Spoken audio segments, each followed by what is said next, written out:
کی شان شوکتوں سے الگ، دوسری سب نبوتوں سے الگ۔ السلام علیکم ورحمۃ اللہ وبرکاتہ۔ ان الحمد للہ نحمده ونستعینه ونستغفره ونعوذ بالله من شرور انفسنا ومن سيئات اعمالنا، من يهده الله فلا مضل له ومن يضلل فلا هادي له، اشهد ان لا اله الا الله وحده لا شريك له واشهد ان محمدا عبده ورسوله، اما بعد، اعوذ بالله من الشيطان الرجيم، بسم الله الرحمن الرحيم، انا اعطيناك الكوثر فصل لربك وانحر ان شانئك هو الابتر۔ دین اسلام کفر اور شرک کے اندھیروں کو مٹاتے ہوئے اس کائنات کو نور ایمان سے روشن کر رہا ہے۔ اسلام پھیل رہا ہے اور اس کے دامن میں بہت سی دنیا پناہ لے رہی ہے۔ وہ جن کو زندگی میں سکون کی دولت نصیب نہیں تھی، جنہوں نے دنیا میں سب کچھ کر کے دیکھ لیا لیکن ان کے دل کی دنیا ویران رہی، اسلام وہ نعمت ہے کہ جس کے دل میں یہ نعمت، یہ نور ہدایت آ جاتا ہے، اس کی زندگی میں بہاریں اور سکون کی دولت آ جاتی ہے۔ جب اسلام پھیلتا ہے، پھلتا ہے، پھولتا ہے تو دشمنان اسلام کو تکلیف ہوتی ہے، دشمنان اسلام غیظ و غضب کی آگ میں جلتے ہیں اور اسلام کو مٹانے کے لیے مختلف ہتھ کنڈے استعمال کرتے ہیں۔ ان کی ان حرکتوں سے، اسلام کو دبانے کی کوششوں سے اسلام اتنا ہی ابھرتا ہے، اسلام اتنا ہی پھیلتا ہے۔ یہ اپنی نامراد ناکام کوششیں کر کے خود ذلت کی دلدل میں گر جاتے ہیں۔ یہود و نصارہ، کفار، اسلام کے دشمن، آپ دیکھیں گے کبھی تو وہ قرآن حکیم کی توہین کرتے ہوئے نظر آئیں گے، قرآن پاک کو آگ لگاتے ہوئے، جلاتے ہوئے نظر آئیں گے، اس لیے کہ ان کی نسل کے لوگ قافلہ در قافلہ اسلام کے دامن میں پناہ لے رہے ہیں، مسلمان ہو رہے ہیں۔ ان کے ملکوں میں اسلام تیزی سے پھیلنے والا دین بن رہا ہے۔ انہیں مشورہ دینے والے دے رہے ہیں کہ مزید 10-20 سالوں میں تمہارے ملکوں میں سب سے بڑا دین وہ اسلام ہوگا۔ وہ اپنی اس خفت کو مٹاتے ہیں، وہ بوکھلاہٹ کا شکار ہیں، اور جب انسان بوکھلاہٹ کے شکار ہو کے کوئی کام کرتا ہے تو عقل اس کے پلے نہیں رہتی۔ قرآن حکیم کو جلا کر، آگ لگا کر، توہین کر کے وہ اللہ کے غیر و غضب کو بھی دعوت دیتے ہیں، اور مسلمان ان کی حقیقت، اسلام کی حقیقت اور زیادہ واضح ہو کر لوگوں کے اسلام میں داخل ہونے کا ذریعہ بنتی ہے۔ یہ شر کا پہلو اپناتے ہیں، لیکن اس شر میں سے بھی خیر نکلتی ہے کہ لوگ اس دین کو پڑھنے لگتے ہیں، قرآن حکیم کی تلاوت کرتے ہیں، اس کے تراجم کو پڑھتے ہیں اور اسلام کے نور سے مزین ہو جاتے ہیں۔ کبھی آپ دیکھیں گے کہ کفار رسول اللہ صلی اللہ علیہ وسلم کی توہین آمیز تصویریں اور خاکے بناتے ہیں، ان کو اپنے اخبارات میں، جرائد میں، ٹیلی ویژن میں چھاپتے ہیں، پرنٹ کرتے ہیں، بانٹتے ہیں، نشر کرتے ہیں، اور اب تو معاملہ سکولوں کی سطح تک آ گیا ہے۔ وہ اسلام سے اتنے خوف زدہ ہو گئے ہیں کہ وہ اپنے بچوں کو اسلام مخالف جذبات پر پروان چڑھاتے ہیں، اور جب ان سے پوچھا جائے یہ کیوں، تو جواب دیتے ہیں یہ اظہار رائے کی آزادی ہے۔ اظہار رائے کی آزادی ہے تو بچپن سے اپنے بچوں کو آپ یہ کیوں پڑھاتے ہیں؟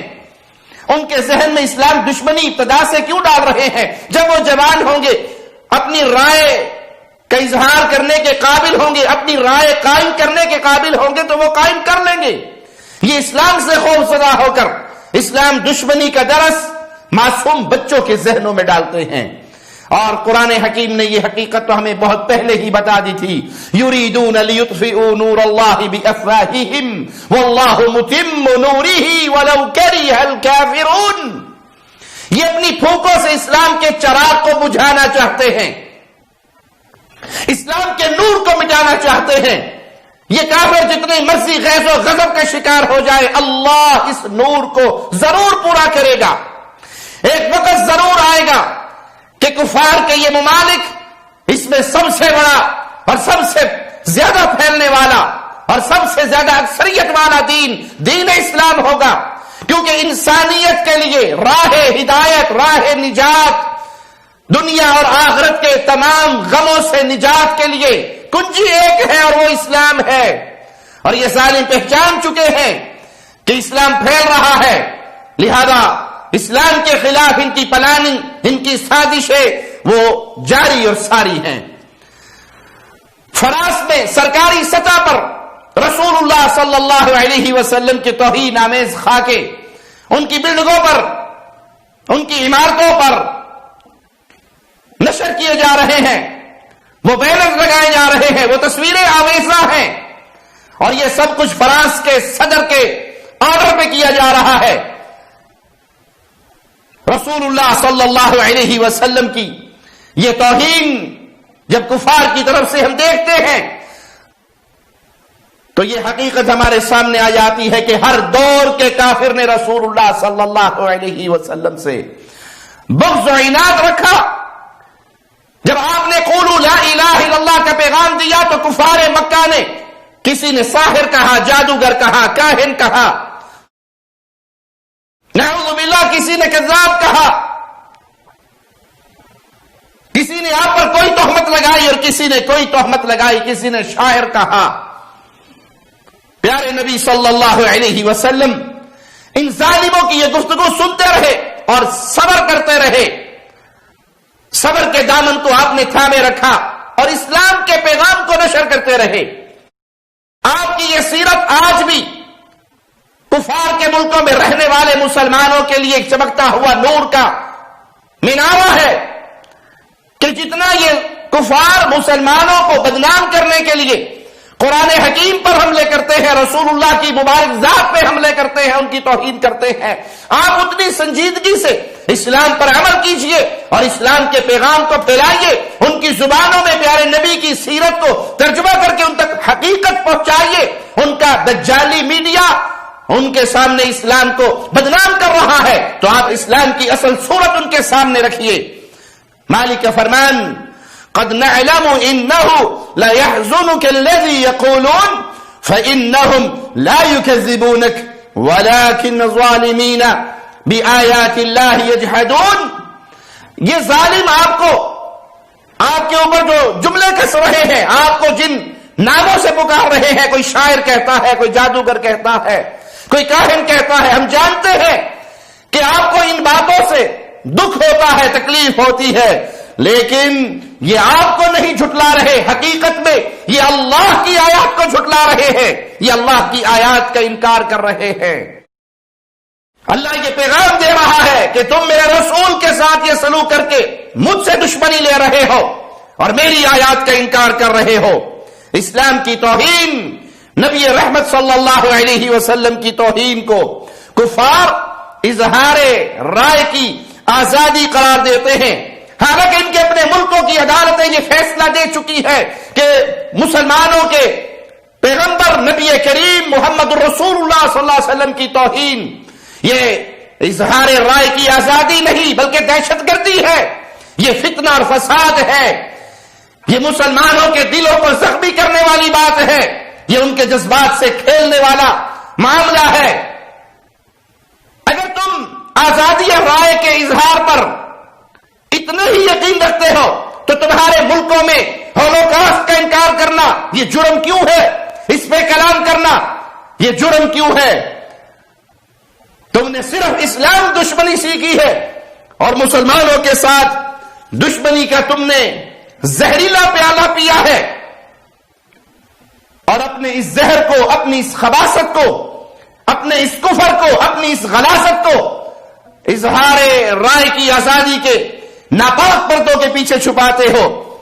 لیکن ظالموں، یاد رکھو مولا کا فرمان، والذین یؤذون رسول اللہ لہم عذاب علیم، جو اللہ کے رسول صلی اللہ علیہ وسلم کی توہین کرتا ہے، اذیت دیتا ہے، ان کو تکلیف دیتا ہے، ان کے لیے دردناک عذاب ہے۔ تمہاری یہ زندگی بھی عذاب ہے اور مرنے کے بعد بھی تمہارے لیے جہنم کا عذاب ہے۔ یہ سب کچھ کیوں کرتے ہیں؟ کیونکہ ان کی دشمنی اسلام سے ہے، اسلام پہ عمل کرنے والے مسلمانوں سے ہے۔ مسلمان ان کے لیے جتنا مرضی نرم گوشہ رکھ لے، ہمیں قرآن حکیم نے خبر دی ہے، وَلَن تَرْضَىٰ عَنْكَ الْيَهُودُ وَلَا النَّصَارَىٰ حَتَّىٰ تَتَّبِعَ مِلَّتَهُمْ، یہ یہودی اور نصرانی آپ سے کبھی راضی نہیں ہوں گے جب تک آپ ان کی ملت پر، ان کے نقش قدم پر نہ چلو۔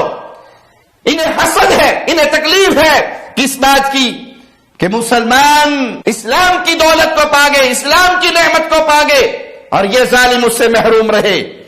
تمہارے حسد کی خبر ہمیں اللہ نے دی ہے، تمہارے دلوں کے اندر چلنے والی آگ کی خبر ہمیں اللہ نے دی ہے۔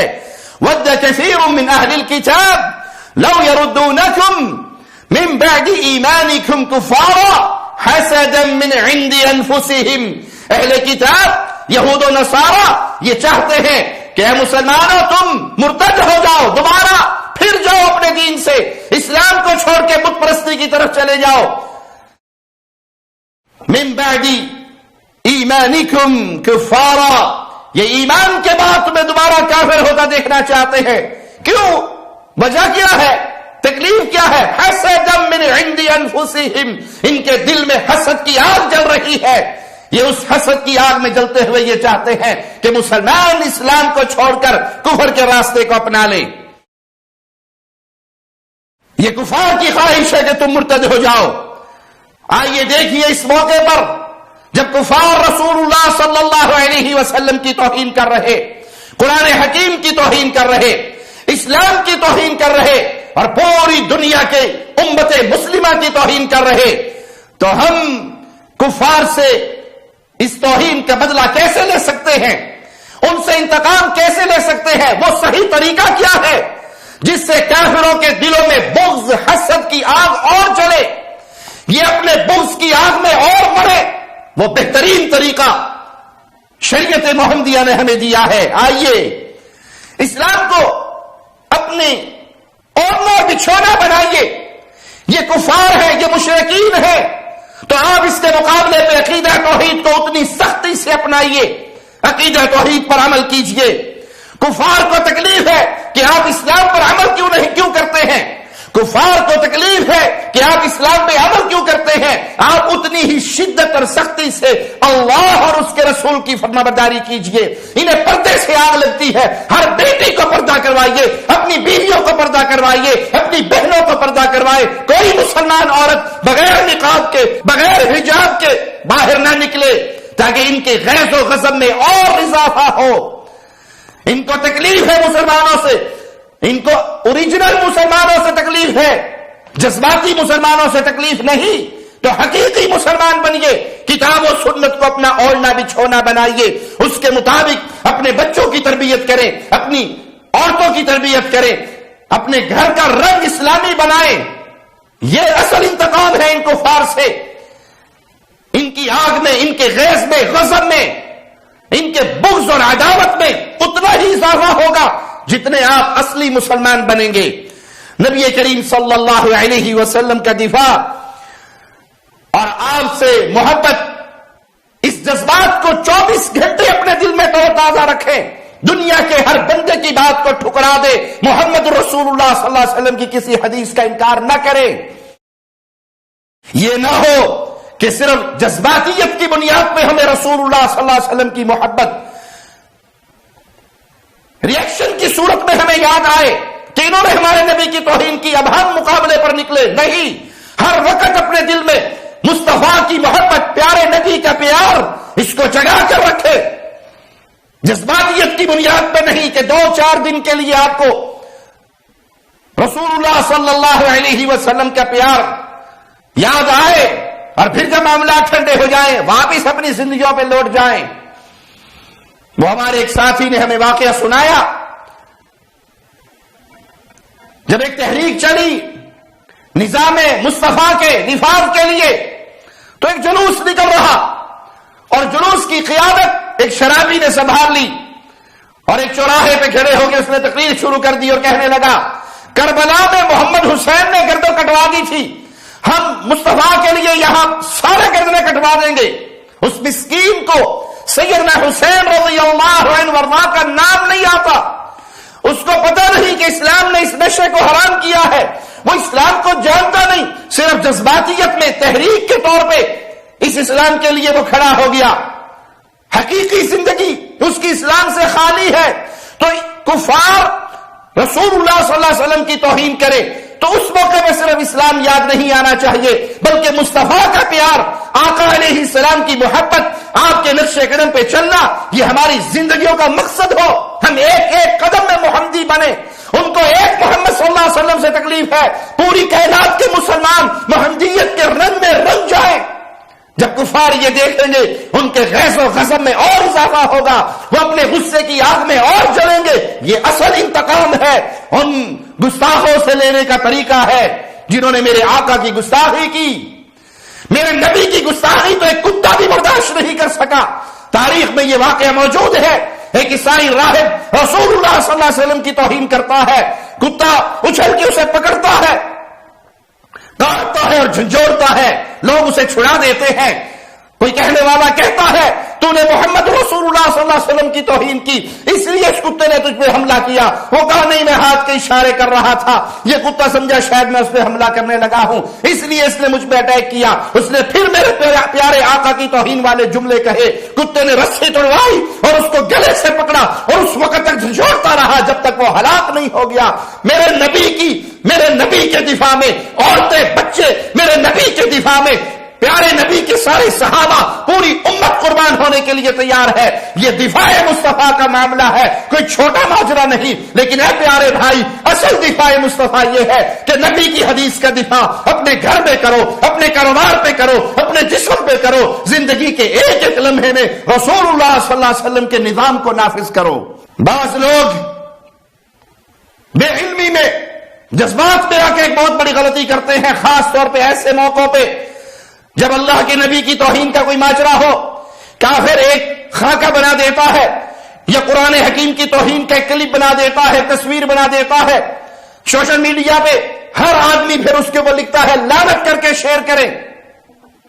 بھائی، اس کافر نے، اس نصرانی نے، اس یہودی نے، اس مشرک نے اسلام کی توہین کے لیے یہ تصویر بنائی تاکہ یہ پوری دنیا میں پھیلے، اور آپ اس کو ہر مسلمان لعنت کر کے شیئر کرو، لعنت کر کے شیئر کرو، لعنت بھیج کے شیئر کرو۔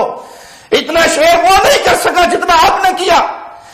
آپ نے تو ان کافروں کا مقصد پورا کیا۔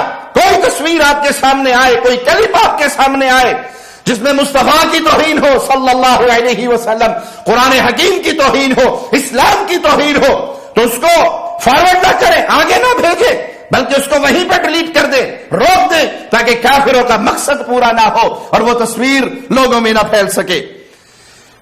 اس موقع پر آپ دیکھیں گے وہ ظالم جو وحدت ادیان کے لمبردار ہیں، ان کے منہ میں لولی پاپ ہے اور وہ خاموش بیٹھے ہیں، جو عیسائیوں کے کرسمس پر کیک کاٹتے ہیں، ان کے گرجا گھروں کا طواف کرتے ہیں، اور آج اس توہین پر ان کی زبان سے ایک جملہ نہیں نکلتا۔ کیوں؟ اس لیے کہ ان کے مفادات پر چوٹ پڑتی ہے۔ اگر یہ حرکت مسلمان عوام میں سے بھی کوئی شخص کر دیتا جو اسلام میں حرام ہے، یعنی رسول اللہ صلی اللہ علیہ وسلم کی توہین ہو، تو کوئی بدلہ لیتے ہوئے عیسیٰ علیہ السلام کی توہین نہیں کر سکتا۔ کہیں قرآن کی توہین ہو تو وہی سلوک آسمانی کتاب انجیل کے ساتھ نہیں ہو سکتا۔ اگرچہ عیسیٰ علیہ السلام کی نبوت کا دور گزر گیا، ان کی شریعت کا دور گزر گیا، اب ان کی شریعت پہ عمل نہیں ہوگا، اب ان کے احکامات پہ عمل نہیں ہوگا، ان کی کتاب تبدیل شدہ ہو چکی، لیکن ان پر ایمان لانا، ان کا ادب کرنا، ان کا احترام کرنا اہل ایمان پر ویسے ہی واجب ہے، ویسے ہی لازم ہے جیسے رسول اللہ صلی اللہ علیہ وسلم کی عزت کرنا، کیونکہ پیارے نبی نے ہمیں انبیاء کے درمیان ایک دوسرے کو بڑھانا اور گھٹانا بانداز توہین انبیاء اس سے منع کیا ہے کہ ایک نبی کی شان کو بڑھاؤ اور دوسرے کی توہین کرتے ہوئے گھٹاؤ، یہ معاملہ جائز نہیں ہے، پیارے رسول صلی اللہ علیہ وسلم نے اس سے منع کیا۔ اور آخری بات،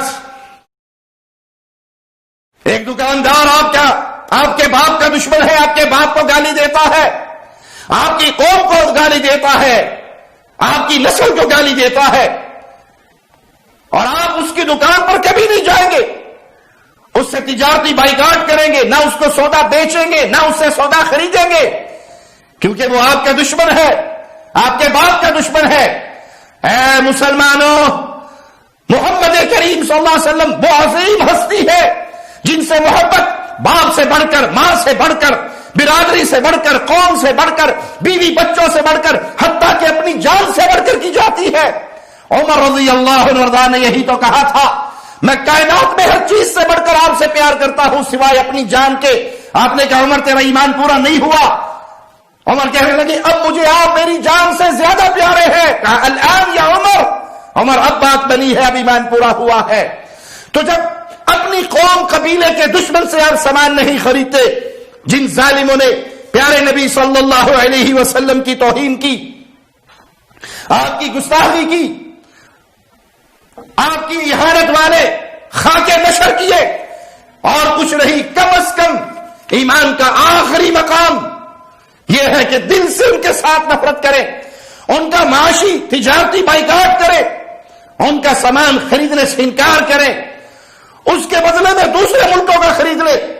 ایسے کفار ملکوں سے بھی لے سکتے ہیں جن کی اسلام دشمنی نہیں ہے، وہ ہے نان مسلم لیکن مسلمانوں کے دشمن نہیں، کم از کم اس ملک کا بائیکاٹ کرے، اس کی ہر پروڈکٹ کا بائیکاٹ کرے، تمام مصنوعات کا بائیکاٹ کرے جو ملک آپ کے نبی کا دشمن اور ان کی علی اعلان توہین کرتا ہے۔ آئیے علماء سے اس مسئلے پر فتویٰ لیتے ہیں۔ علامہ صالح الحیدان حفظہ اللہ وہ فرماتے ہیں، ومع ذلك فإنه لا يحل للناس أن يحملوا جناية قوم، اگر کفار اپنے پیارے نبی صلی اللہ علیہ وسلم کی توہین کریں تو مسلمانوں کو کیا کرنا چاہیے؟ جب یہ سوال ہوا ان سے تو انہوں نے کہا سفارت خانوں پہ حملے کرنا، مظاہرات کرنا، مسلمان ملکوں میں فتنہ و فساد پھیلانا یہ درست نہیں ہے، لیکن ہاں ان کا معاشی تجارتی بائیکاٹ کرنا چاہیے، کیونکہ آج کے دور میں آپ کی جنگ، اسلحے کی جنگ سے زیادہ شدید جنگ، زیادہ اثر والی جنگ وہ تجارتی جنگ ہے۔ تو ان کے سامان خریدنے سے انکار کرے، بائیکاٹ کرے۔ اور یہ مادہ پرست کفار جب ان کو تکلیف پہنچے گی تجارت کے حوالے سے، مال کے حوالے سے، یہ گھٹنے ٹیکیں گے، اور مسلمانوں نے بارہا اس کا تجربہ بھی کیا ہے۔ علامہ عبد الرحمن بن ناصر البراق حفظہ اللہ فرماتے ہیں، الرسول صلی اللہ علیہ وسلم یجب احترامه، کہ رسول اللہ صلی اللہ علیہ وسلم کا احترام، عزت و تکریم واجب ہے، کیونکہ یہ مولا کا ارشاد ہے لِتُؤْمِنُوا بِاللَّهِ وَرَسُولِهِ وَتُعَزِّرُوهُ وَتُوَقِّرُوهُ، تم اللہ اور اس کے رسول پر ایمان لاؤ اور اس کی مدد کرو، اس کا ادب کرو۔ رسول اللہ پر ایمان لانا، ان کا ادب کرنا، ان کی عزت کرنا، ان کا دفاع کرنا، یہ اہل ایمان پر واجب ہے۔ کفار اللہ اور اس کے رسول کے دشمن ہیں تو ان کا بغض دل میں رہے، لیکن انہیں اسلام کی دعوت بھی دے، اسلام کا پیغام بھی ان تک پہنچائے۔ اگر کفار نبی کریم کی توہین کرے تو پھر وہ واجب ہے مسلمانوں پر کہ وہ رسول اللہ صلی اللہ علیہ وسلم کا دفاع کرے، کفار کی اس حرکت کا جواب دے، اپنے تمام تر اختیارات کو استعمال میں لائیں۔ کفار کی بہت بری حرکت جو ان کے دلوں میں رسول اللہ کے چھپے ہوئے بغض کو ظاہر بھی کرتی ہے، وہ گستاخانہ خاکے بنانا، انہیں نشر کرنا، تو ہم پر واجب ہے کہ ہم ان کفار کے خلاف ہر وہ قدم اٹھائیں جس سے یہ اپنی اس خباثت سے باز آ جائے. اور آج کے دور میں اقتصادی بائیکاٹ کے بہت قوی اثرات ہوتے ہیں. فرانس کا اپنی عمارتوں پر رسول اللہ صلی اللہ علیہ وسلم کے توہین والے خاکے آویزہ کرنا مسلمانوں سے جنگ کرنے کے مترادف ہے. تو کم از کم ہر مسلمان کو شدت سے اس کا بائیکاٹ کرنا چاہیے. علامہ صالح الفوزان حافظہ اللہ، ان سے جب یہ سوال ہوا کہ آج کفار مسلمانوں کے پیارے نبی صلی اللہ علیہ وسلم کی توہین کر رہے ہیں. يا اخوان هذا ما هو بجديد، عهد النبي صلى الله عليه وسلم يقولون ساحر كذاب كاهن. تو انہوں نے کہا کہ یہ کوئی نئی بات نہیں. کفار مکہ نے بھی اللہ کے نبی صلی اللہ علیہ وسلم کی توہین کی. انہوں نے ساحر کہا، جادوگر کہا، کاہن کہا، شاعر کہا. تو اللہ نے صبر کا حکم دیا. اس بنیاد پر بڑی پیاری نصیحت ہے علامہ فوزان حافظہ اللہ کی. اس بنیاد پر اپنے ملکوں کے اندر مظاہرے کرنا، اپنی فوج اور اپنی پولیس سے ٹکرانا، ان میں قتل و غارت کا بازار گرم کرنا، یا بلڈنگوں کو آگ لگانا، یا سفارت خانوں کو آگ لگانا جس سے فتنہ فساد کی آگ کو ہوا لگے، یہ درست نہیں ہے. اور اس میں اسلام کی توہین بھی ہے کہ کفار کو موقع ملے گا اور وہ کہیں گے دیکھو مسلمانوں کا کیا حال ہے. یا وہ کفار جو مسلمان حکومتوں سے امن و امان کے معاہدے کر کے مسلمان ملکوں میں رہ رہے ہیں، ان کو قتل کرنا، نہتوں کو قتل کرنا، یہ درست نہیں ہے. جو درست کام ہے وہ یہ کہ آپ اسلام سے جڑے، اللہ کی توحید کو اپنائیں، رسول اللہ کی محبت کو اپنائیں. اور یہ جرم جو ظالموں نے کیا ہے یہ بہت بڑا جرم ہے. اس جرم پر مسلمان خاموش نہیں رہ سکتے. اسلام کے ساتھ تمسک کیجئے. جتنا قوت کے ساتھ آپ اسلام کو اپنے سینے سے لگائیں گے، اسلام کو اپنے جسم پر، اپنے گھر پر، اپنے کاروبار پر نافذ کریں گے، اتنا ہی کفار کے دلوں میں بغض کی آگ کو آپ اور انتقامی شکل میں ان سے انتقام لے سکیں گے. اللہ سے دعا ہے اللہ ہمیں پیارے رسول صلی اللہ علیہ وسلم کی محبت عطا فرمائے، دین پہ قائم رکھے، ایمان پہ قائم رکھے، مصطفیٰ کے پیار پہ قائم رکھے. ہمارے لہو کا ایک ایک قطرہ پیارے نبی صلی اللہ علیہ وسلم کے دفاع کے لیے اللہ قبول فرمائے اور شہادت کی موت دے کے ہمیں جنت الفردوس کا مہمان بنائے. اقول قولی ھذا واستغفر اللہ لی ولکم ولسائر المسلمین. شب گریزاں ہوگی آخر جلوائے خورشید سے، یہ چمن معمور ہوگا نغمائے توحید سے.